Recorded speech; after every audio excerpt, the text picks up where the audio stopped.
Welcome to this webinar. I'm Ewan Birney, faculty member at the University of Milano Bicocca. Today, this webinar is entitled Service Managing Research Infrastructures, and we will hearing about the case of EMBL-EBI. And our guest speaker is Ewan Birney, director of EMBL-EBI from UK.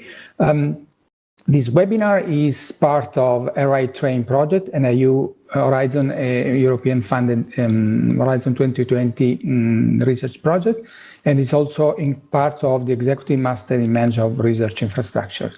Within this master, this open live webinar is part of the service provision module, and we are happy to share with you our guest lecture from Ewan Birney. Some technical issues. I'm going to act as a host of this webinar, and today we are also joined by Professor Laura Mariani and Professor Benedetta Trivellato, my colleagues at the University of Milano Bicocca, who are co-leading the module of service provisions, and they will chair the sessions and interact with Q&A sessions. Today's agenda includes a lecture from Ewan Birney and then a session of Q&A where you have the possibility to speak and interact with the speaker. Some technical details about this webinar. A recording will be available, so you will be watch it later after the webinar. If you have questions during the presentation, you can use the chat or the Q&A box. And after the presentation from the speaker, we will have a Q&A session. And then if you want to speak, just raise your hand, click on the icon that appears next to your name, and they will allow you to speak. If you want to tweet about this webinar, don't forget to use the EMRI hashtag and Right Train hashtag as well. Now it's time to give the floors to Ewan Birney. Ewan is very renowned scientist in the field of genome studies. But apart from his role in the science, he's director of EMBL-EBI since 2015, and he also joint head of research unit. So today we will be hearing from him the experience of and the approach of service managing the research infrastructure, and we will learn about the case of EMBL-EBI, where data about research is more important to share with the research community. So please, Ewan, the floor is yours. Okay, and can I just check that I am unmuted? Can you hear? Yes, we can hear you. Please Perfect. Go ahead. Okay, thank you. Wonderful. So thank you very much for the introduction, Enrico, and I'm very delighted to be here. I hope you're all either having coffee or a nice cup of cocoa, depending where you are in the world, listening to this. So I'm going to start just with an introduction to EMBL-EBI. We're Europe's home for biological data services, research and training. We're a trusted partner for the life sciences, and we're part of an international treaty organization called the European Molecular Biology Laboratory. We're quite big. We have 600 members of staff, and we're very international. We also host a key role for Europe, which is the Elixir Technical Hub. Our organization has 5 different missions. We aim to deliver excellent research, deliver scientific services, train the next generation of scientists, engage with industry, and coordinate bioinformatics in Europe. And most of our effort goes towards delivering scientific services, and that's what this presentation is mainly going to be about. So this just steps us through those services. We provide freely available data to the scientific community. This is a global effort. Scientists around the world in the life sciences have a norm that they submit their data on publication. And we are one of those places around the world that takes those submissions of data. We then present it back to the scientists, but we also take it through a step of transformation so that scientists can use pre-packaged and manipulated data, which is much easier to use. So we take raw data, and we also transform that raw data. Just to touch on the other things, which I won't be spending a huge amount of time talking about, We also are a place about 100 people, 150 people at EBI are dedicated to research itself. Here we look much more like a normal university department with excellent researchers performing cutting-edge research. And then just to put the other piece of context in, the European Molecular Biology Laboratory is an international treaty organization. So we're sort of sister organization to CERN or to ESA, European Space Agency, or ESO, the European Southern Observatory. And EMBL, the European Molecular Biology Laboratory, has 6 sites around Europe. We're headquartered in Heidelberg, Germany. And then the next biggest site is the one where I am at here, just south of Cambridge, UK. The other sites are in Grenoble, France, in Barcelona, Spain, in Rome, Italy, and in Hamburg, Germany. It's an international treaty organization. It's actually one of the ones that was set up in the 1970s, so it is not completely identical to the European Union. So in particular, Switzerland and Israel are 2 founding members of this treaty organization. And you can see here the countries that participate in EMBL, or member states of EMBL. Just from the outside, we most of our effort, 3/4 of our effort, goes on serving the world with data. This is a very high demand area. We have a lot of data, over 120 petabytes of data. We have a lot of scientists who use us every day. There are days when we supply most of the bytes leaving the UK academic internet to the world come actually from our servers. And our most iconic thing that we serve out is the human genome and the reference human genome, but we serve this out for many other species, so humans and mice and platypus and bread wheat and plankton and all sorts of different things. And there's more than just their genomes, so there's the genomes, transcriptomes, proteomes, pathways, structures, and all sorts. Scientists use us a lot, and we survey our scientists to ensure that we understand that. So here are some statistics that have come back from that. And in particular, many of our users say that EMBL-EBI services are essential to their research. They were given other options, which is not so important. And it is something we track regularly. Just to go back to understand how we're funded, about half of our funding comes from EMBL's 24 member states. So those 24 different countries, Italy, the UK, France, Germany, etc. About half of our funding comes from that. And then half of the funding we get through competitive grants, where we write to different funding agencies, and I've just listed a number of them here, who then fund us to do important things. So taking a step back now to what Enrico and the team here want to discuss, what is needed to run a good infrastructure, a good services infrastructure. So from my perspective, there's a triangle of 3 things. You have to get all 3 of these things correct if you want to deliver good services. You need to have a good mission, and you need to have that mission surrounded by a series of principles that allow you to make decisions about what you're going to do. You need money and resources. These things just don't happen for free. And you need good people and a good organization to put those people in. And so these 3 things are absolutely key. If you get one of these things wrong, it's simply not going to work. So just to talk about mission and principles, it's very important that you understand what you're trying to do. And importantly for the scientific community, this is rarely doing science. And I like to think of this as enabling science. So we enable science to happen. We don't do science ourselves. We have a small part of the EBI that does science, but the majority enables science.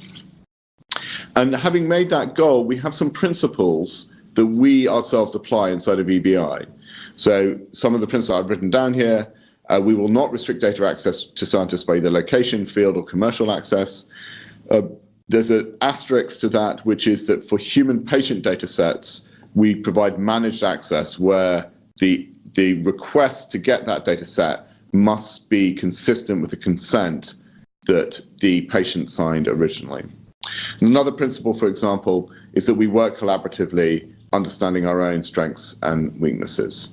Now, the importance of having these principles is it guides your decision making when you have a real practical, concrete problem in front of you. Do I do this? Do I restrict this piece of access? How do I solve this problem? These principles will be the principles you go back to make those decisions. So you do need to be able to crisply define your mission and your key principles. I personally think you should be able to fit this on a one piece of A4 paper.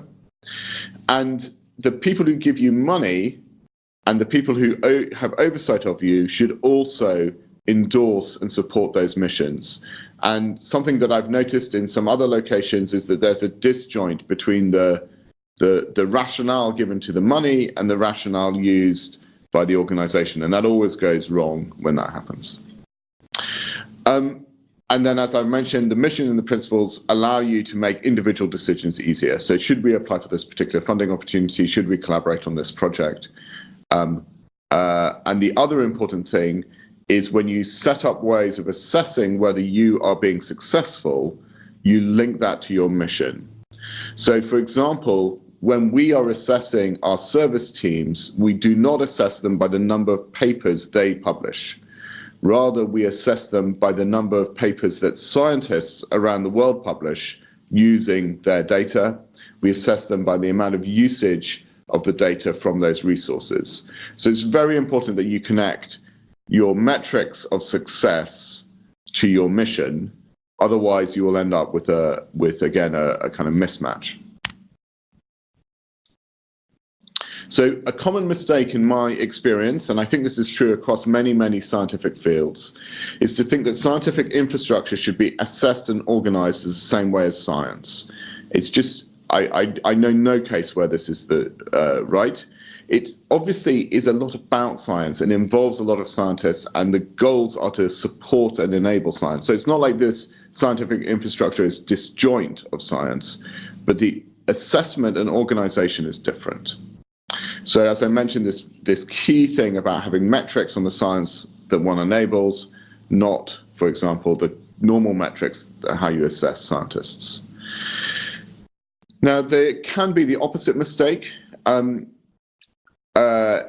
Some people make the assumption that because one assesses scientific infrastructures differently, that it should always be funded. So as someone who runs a scientific institute, you should expect your funders to have a cost-benefit metric in their head, and you yourself should have a cost-benefit metric. Is this really worth doing, given all the other things I could do? And it can be tempting to want to organize every single piece of scientific data in the world, and that is a forever task, and nobody can achieve that, and it's definitely not. The benefits, I think, the costs will outweigh the benefits there. So you have to make decisions yourselves, and your funders have to make decisions. So going to this other triangle, money and resources, you need to make sure that the funding agencies, money holders, understand your mission. And that takes sometimes a little bit of effort, where you have to find the right forum where you can explain what your mission is, and you want that endorsed by the people who give you resources. And this is a key point. As the process is about enabling science, your strongest advocates won't be yourselves. Your strongest advocates will be the other scientists who you enable. And really, you've got to go and find those people and let them be advocates for you.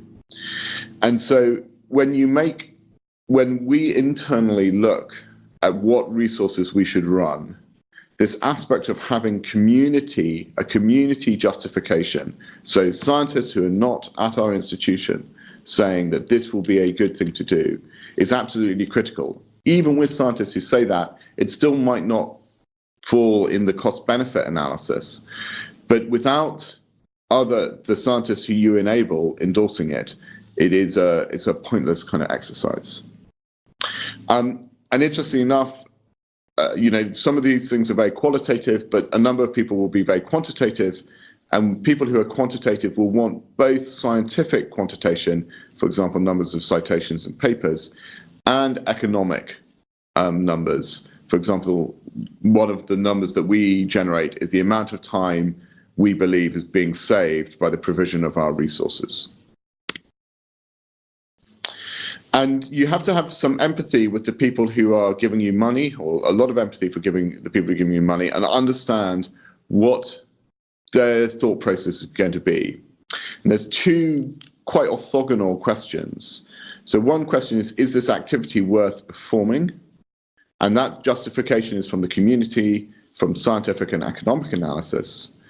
And then the second one, which is quite orthogonal, is the money going to be efficiently and responsibly spent? So it might be very well justified, but the people we're giving the money to aren't credible in delivering it.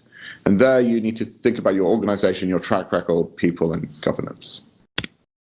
And that goes to this third aspect of running research infrastructures, people in an organization.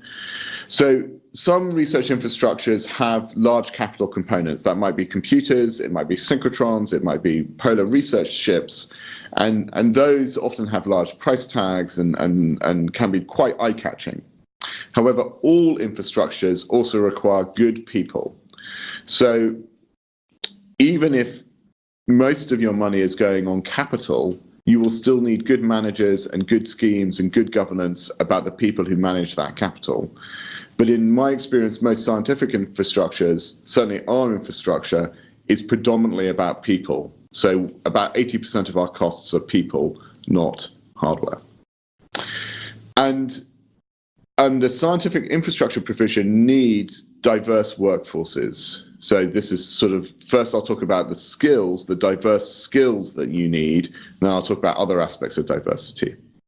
So you do need scientists who understand the science area but are happy to go to the other side, in some sense to stop becoming direct scientists and go into this enabling mode. I'm a scientist, but what I really want to do is see other scientists succeed. And that requires a certain type of mentality more than anything else.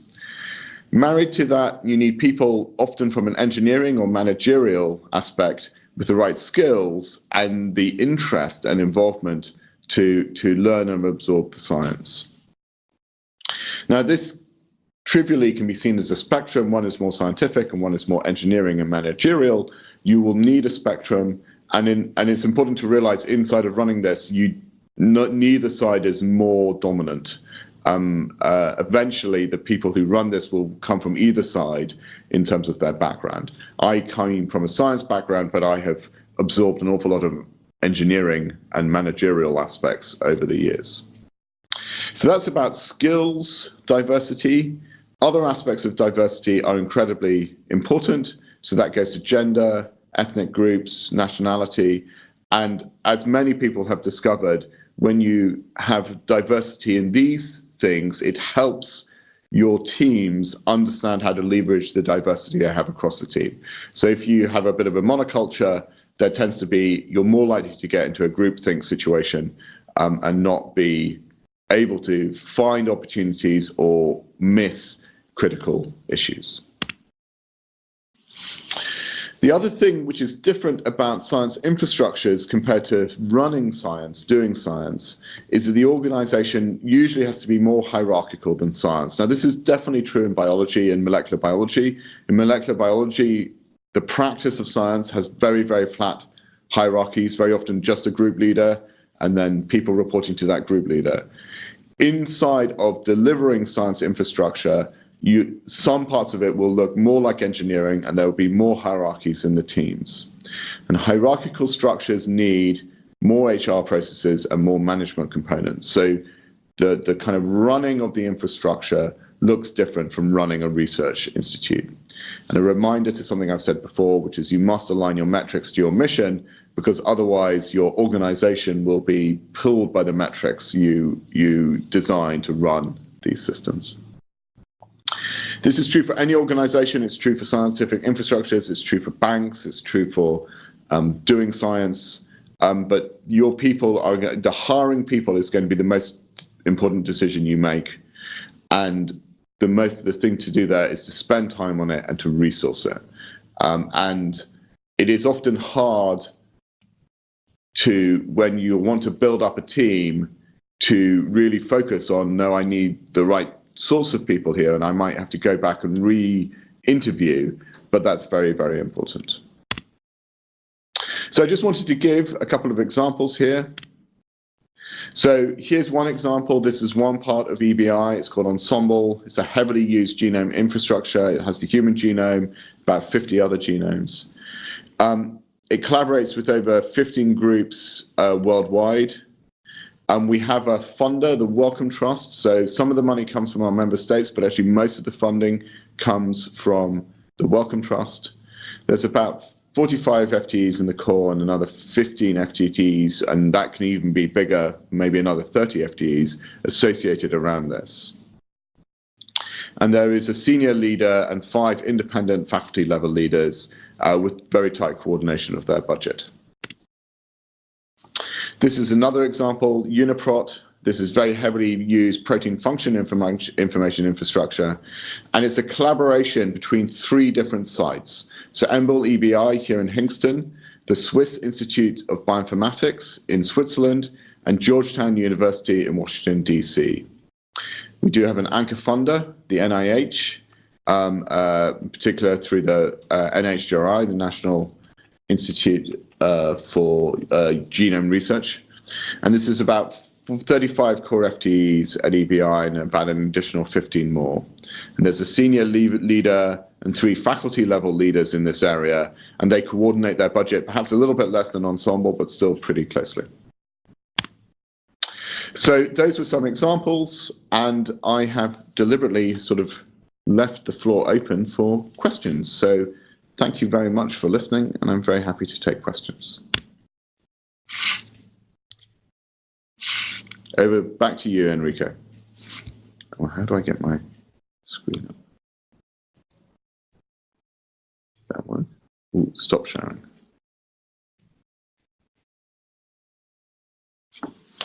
Okay. Right. Yeah. Now we can start the Q&A sessions. I think that my colleague Laura, Mariani, and Benedetta will act as a panelist and introduce some topics and further discussion on the very interesting presentation from Ewan. And also we can expect also participants making questions. Just use the chat, the Q&A box, or if you want to speak, just raise your hand icon, and then I give you the speak. Please, Laura and Benedetta.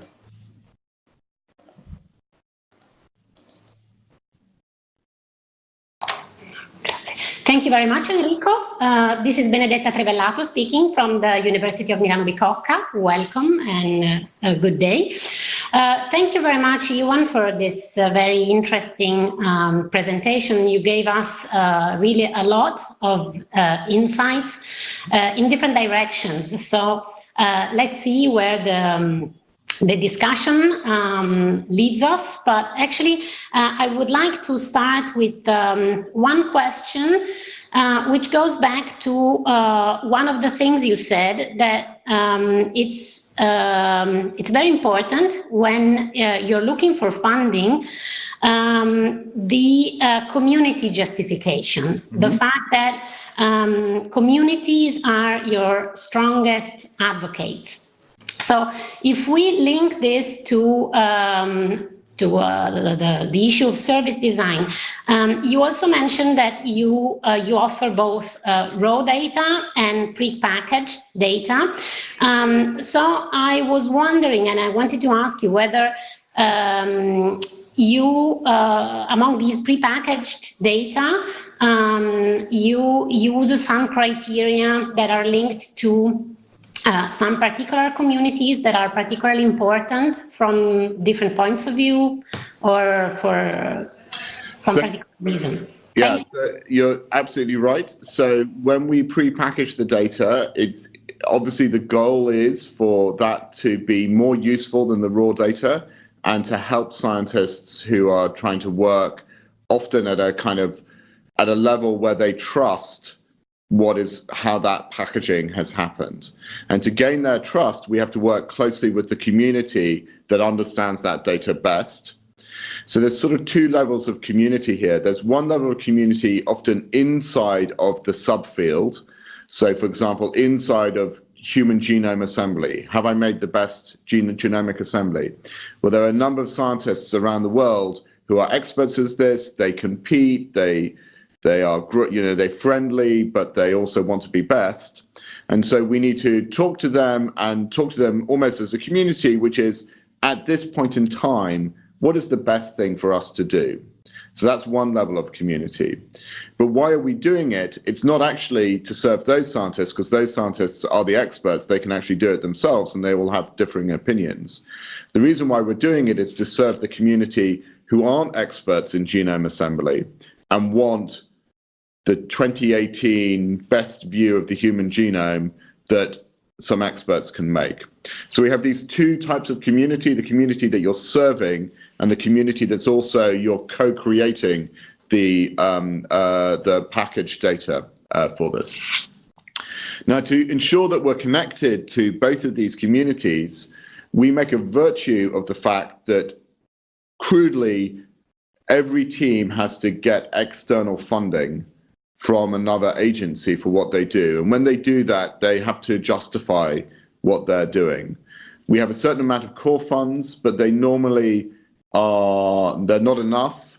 And we like to, the process of raising money helps connect our teams to these communities. And then the other process that we insist on for every team inside of the EBI is they have a yearly SAB, Scientific Advisory Board, which spends some time coming and critiquing what is the resource delivery plans and status. And then that critique is sent to myself and my other joint director, Rolf Abweiler, and it forms part of our discussion with the head of the resource every year. So that way, we also have a view from the community. This isn't a review, it is advice by your advocates and by your community about how you're managing this aspect. So it's very important to get these different strands correct, and it's very important to get that engagement. And this goes to the fact that if you produce data sets or you produce an infrastructure that nobody uses, it's pointless. There's absolutely no point in doing it. So it's very important that one works out what will enable scientists to do more science around the world in your area.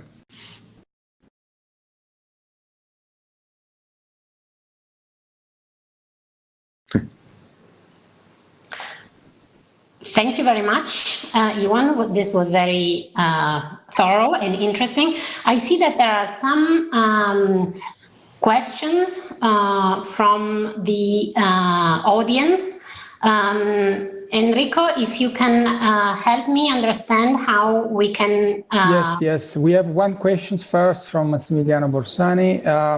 It's about hiring. You said, Ewan, that is the most important decision you make in your research infrastructure. So how do you usually proceed? Do you ask to professional service like HR consulting or other ways? So we have an HR team which has to be pretty dynamic and best practice. So we do that internally. We tend not to use consultants, partly because the skill sets that we want to get are not a sort of industry standard. They're scientific and engineering.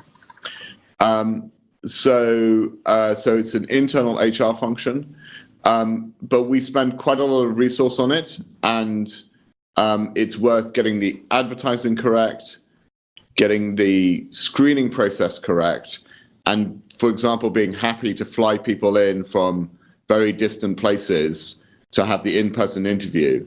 So that's often a place where some people feel they might be able to save money by not necessarily interviewing the person who comes from a long way away, but in fact it's much better to get the best person. Okay, we have also some questions related to the metrics. So there are questions about how you calculate the value to researchers to prove worth to funders. And on this issue, you suggested some of the things. For example, you look at where the time saved. So the question is, how do you calculate the time saved? Yeah, so we do that with a survey, which we run roughly annually. And we supplement that survey with occasional carefully ascertained surveys. So the problem about doing a survey, which you just send out, is you don't know what the people who didn't answer the survey would say. So you have to think about ascertainment. That is quite expensive. You actually have to go and in-person interview, usually is the way to do that. So we have a broad survey that we send out roughly once a year, once every 18 months. We don't change the major aspects of that survey. But about once every 4 or 5 years, we do this careful ascertainment survey. So a careful survey of a subset of people in an institute or a couple of institutes across Europe, where we really try and make sure that our broad survey is representative of researchers as a whole. So this is, you know, there's quite a lot of, I mean, it's not a full-time job to do this, but we definitely have to assign resource to make sure that these surveys happen, and then we process them.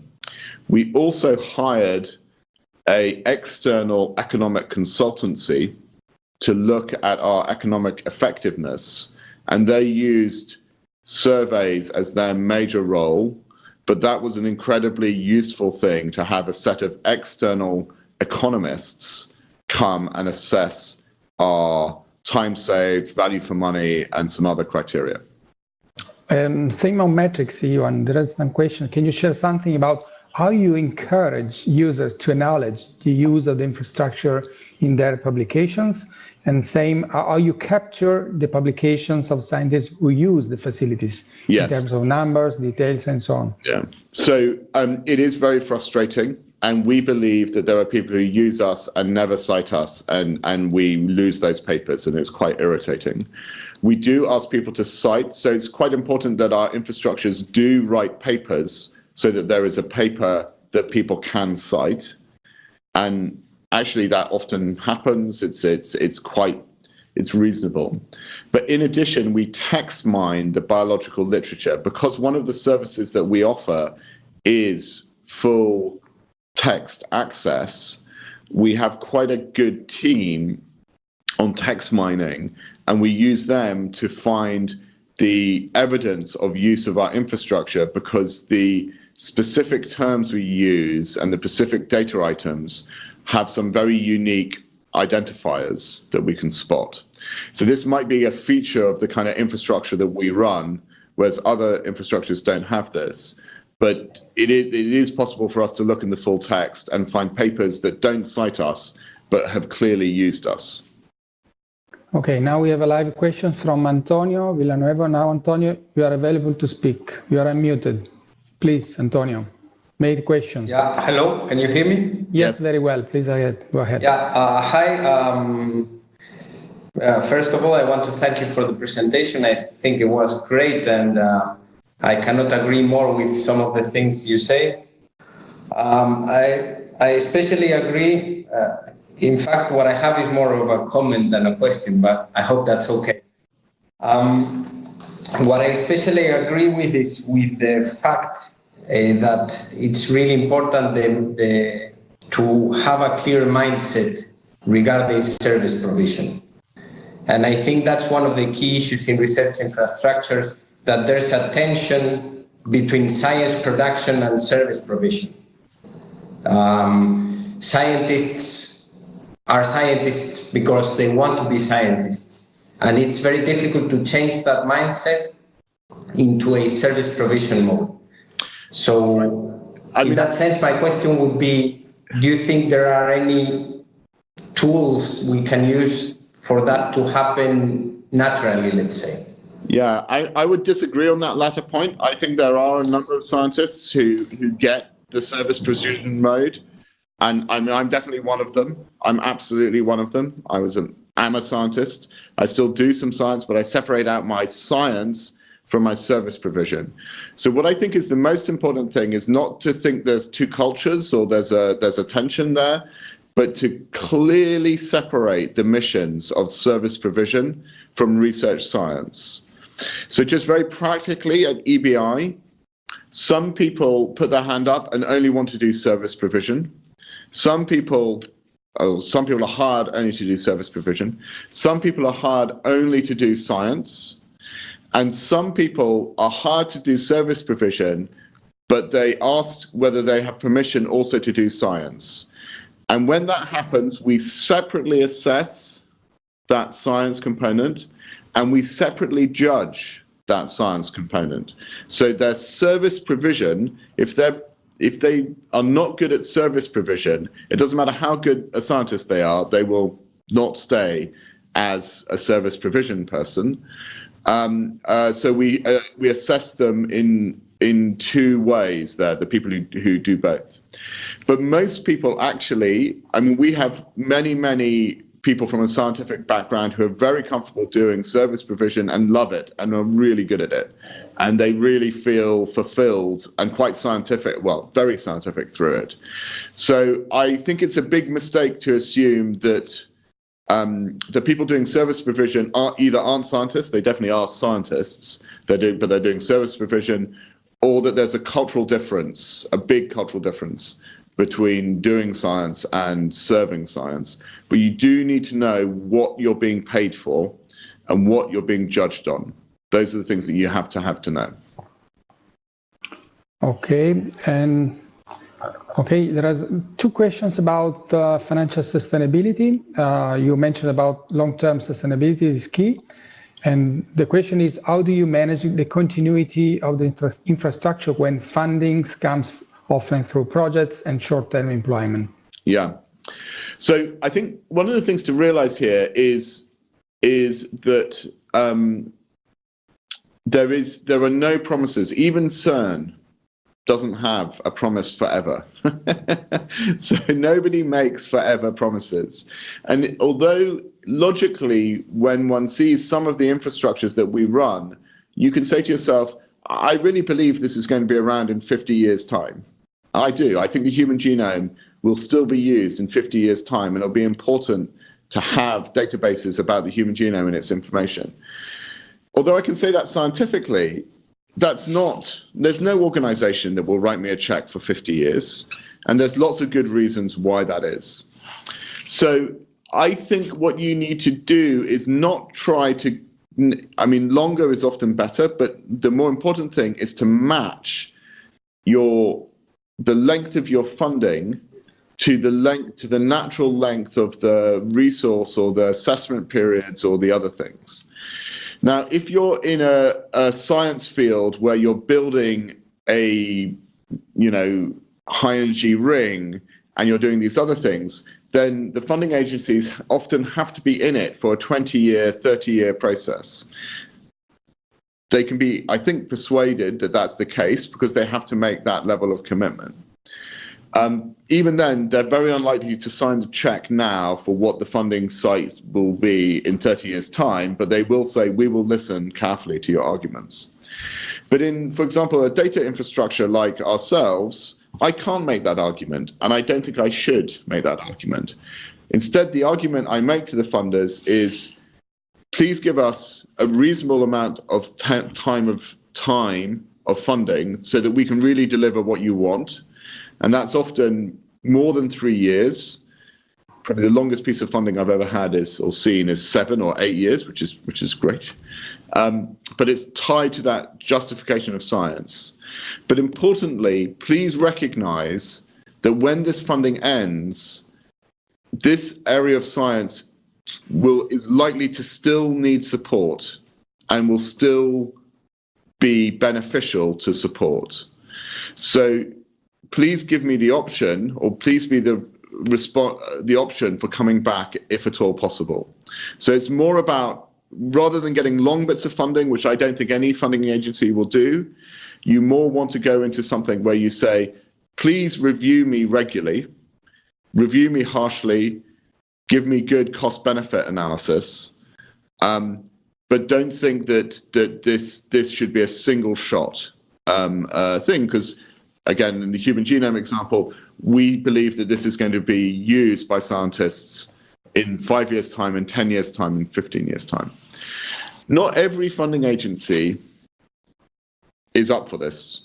And I think that's something where we have to be very patient in our advocacy to change them. But where I think we can make a mistake is arguing that funding agencies should give us 10-year checks or 20-year commitments. I don't believe this would happen, and I don't believe it's responsible for the funding agency to do that.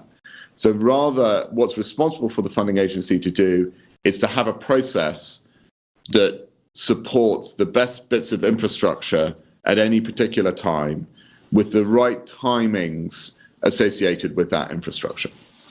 So I'm sorry that was a complicated argument. And if there are any people from funding agencies, I hope you're listening. But we also have to get our advocacy correct to the funding agencies. We can't just ask for money for 20 years. Nobody will give it to us. Just moving to the topic of our webinar, the question is, how do you ensure quality in service management across EBI teams? And how do you ensure the adoption of best practice and common technologies across teams? So, challenge. Yeah, so we have some formal review points. So every team is reviewed every 4 years by our governance process.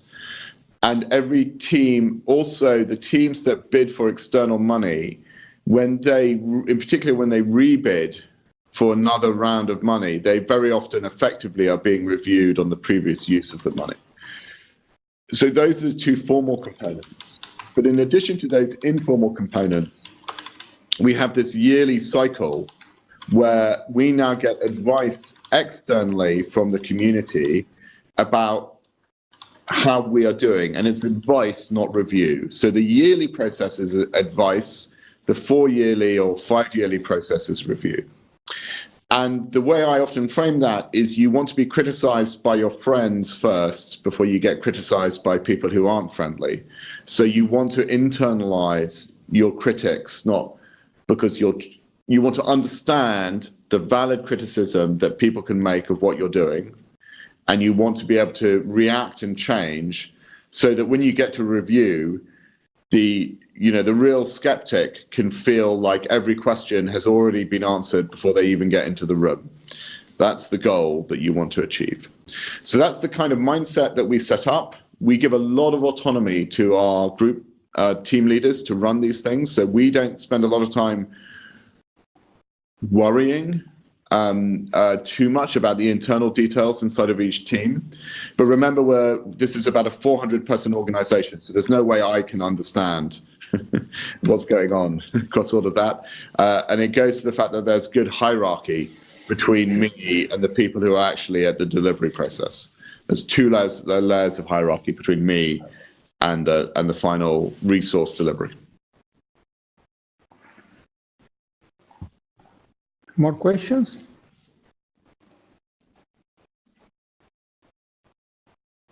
We have not at the moment more questions from the audience.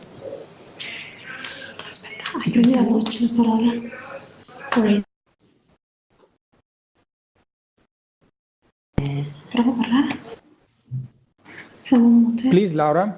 Laura, Benedetta? Yes, sorry, Enrico. I was just trying to see if I was actually on mute. While we see if there are any other questions, I just wanted to mention that one final possibly link with our module. That is among the many things that you mentioned, Ewan. I appreciated also how you highlighted the importance of the characteristics of the people that are involved in service provision as opposed to other activities, because we really focused a lot on how the service process needs to be designed and how it can be designed and evaluated and so on.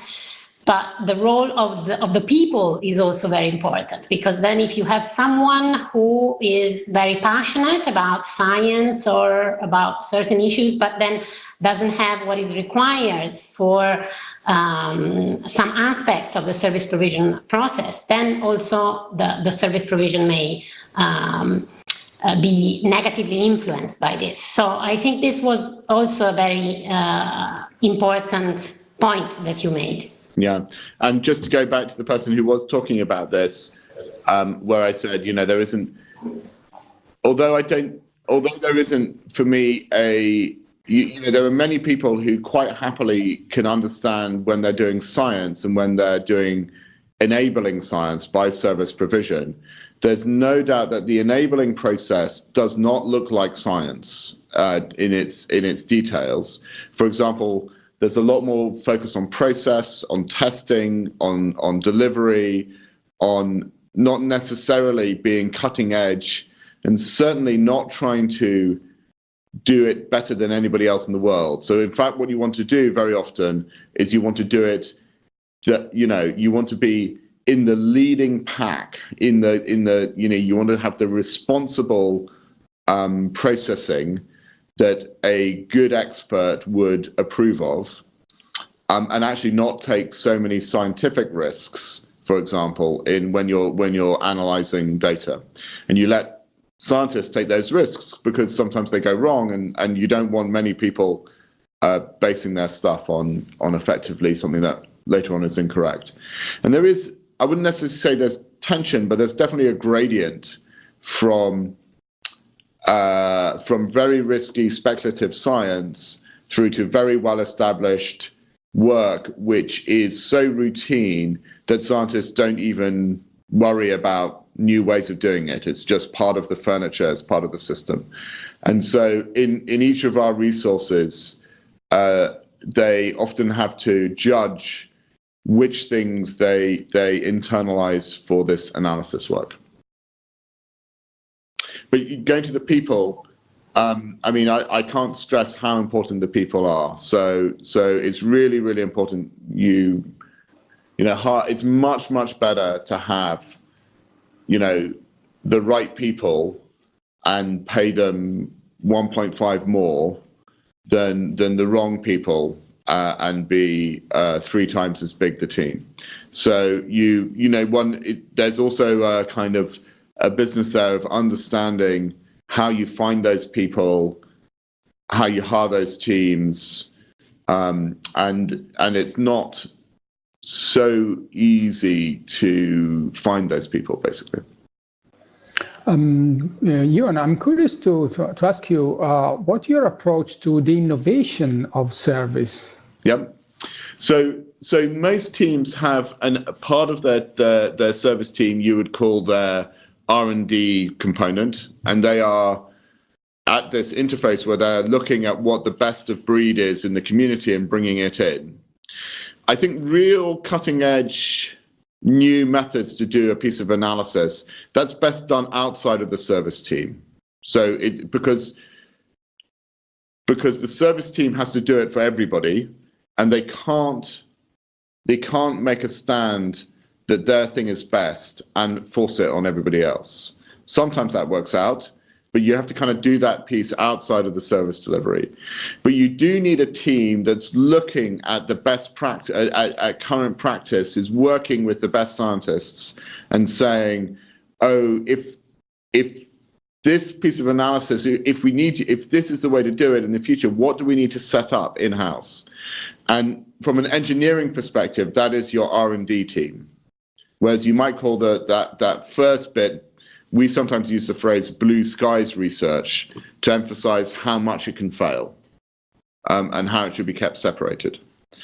Now, I think this goes to the fact that organizations that do service delivery, I think it's very synergistic that we have a research function near us. So some of the blue skies researchers are our colleagues and our neighbors and sit in the same corridor.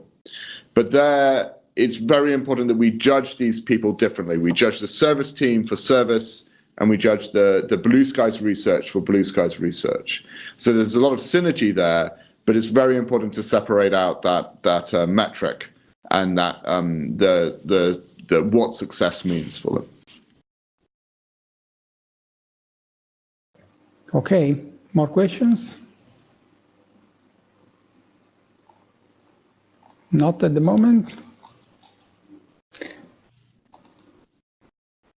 We have one question on, you mentioned about Ensembl, that you say you have an anchor funder next to the membership fee.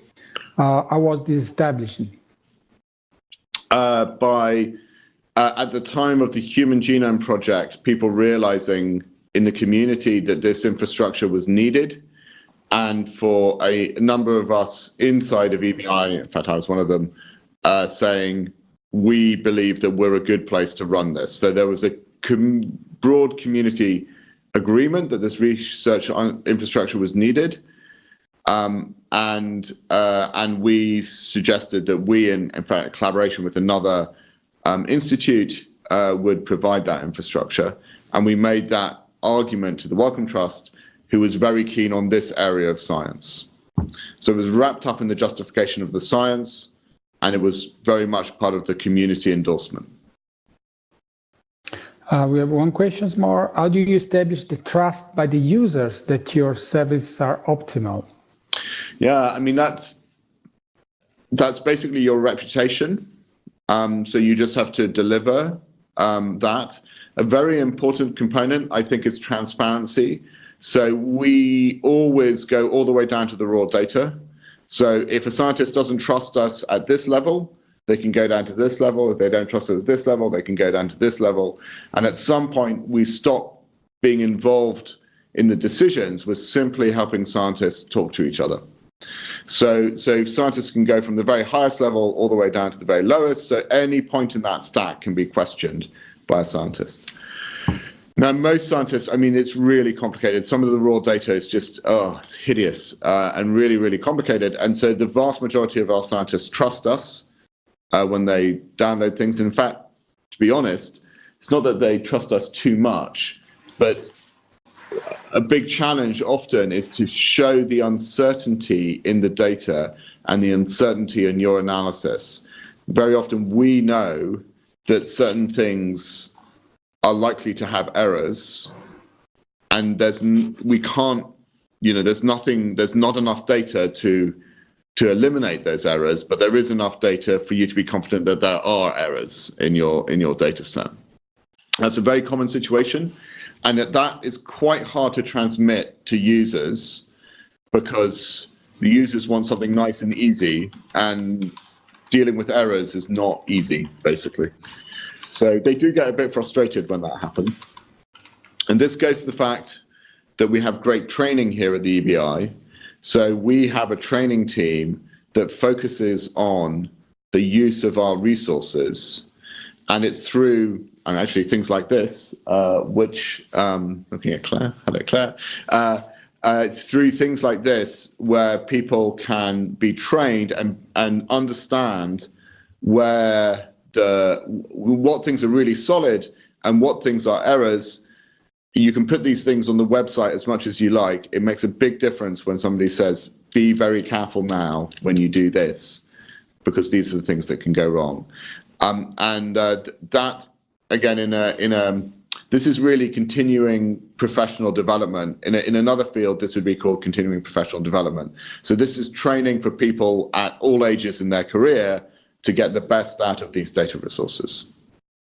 And there's a question on that, if you have a common training program also for your technical people or common framework for continuous improvement?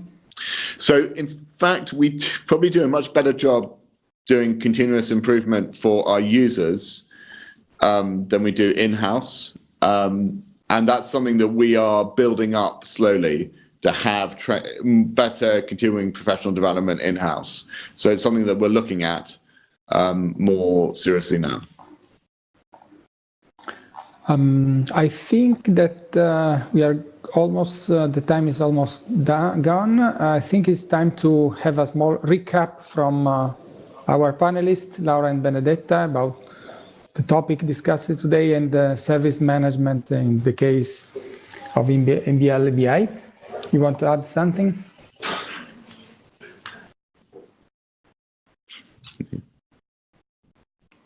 Laura? They're muted. Hear me? Yes. Oh. Okay. Now, you hear me, Enrico, right? Yes. Yes. Please go ahead. Oh, yes. I just actually want to thank Ewan because he really addressed several issues, some of which are more closely related to the topics we addressed during our module, and others are also related to many other aspects that have been addressed during this master's. So I think the students will be able to recognize that many of your suggestions actually and points that need to be monitored are not important only for the service design and service provision process, but also more in general for the management of a research infrastructure.